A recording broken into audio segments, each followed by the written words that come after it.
Today's Bible reading is taken from Book of Ezekiel chapter 24 verses 15 to 24 and today's Gospel according to Matthew chapter 19 verses 16 to 22. Ezekiel chapter 24 verses 15 to 24. The word of the Lord came to me, Son of man, behold, I am about to take the delight of your eyes away from you at a stroke. Yet you shall not mourn or weep, nor shall your tears run down. Sigh, but not aloud. Make no mourning for the dead. Bind on your turban and put your shoes on your feet. Do not cover your lips nor eat the bread of man.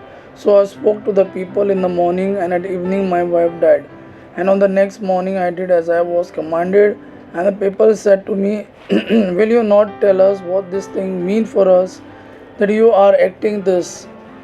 Then I said to them, The word of the Lord came to me, Say to the house of Israel, Thus says the Lord God, Behold, I will profane my sanctuary, the pride of your power, the delight of your eyes, and the yearning of your soul.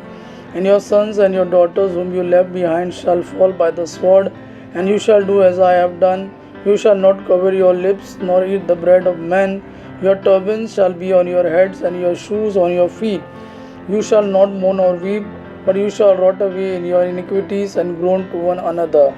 Thus shall Ezekiel be to you a sign. According to all that he has done, you shall do. When this comes, then you will know that I am the Lord God. Today's Gospel according to Matthew chapter 19 verses 16 to 22. At that time a man came up to Jesus saying, Teacher, what good deed must I do to have eternal life? And he said to him, Why do you ask me about what is good? There is only one who is good. If you would enter life, keep the commandments. He said to him, Which ones? And Jesus said, You shall not murder, you shall not commit adultery, you shall not steal, you shall not bear false witness. Honor your father and mother, and you shall love your neighbor as yourself. The young man said to him, All these I have kept. What shall I do? What do I still lack? Jesus said to him, If you would be perfect, go sell what you possess and give to the poor, and you will have treasure in heaven, and come follow me. When the young man heard this, he went away sorrowful, for he had great possessions. Gospel of our Lord Jesus Christ. Praise the Lord Jesus Christ. May God our Father and His Son Jesus fill you with His mercy, peace, and love. Amen.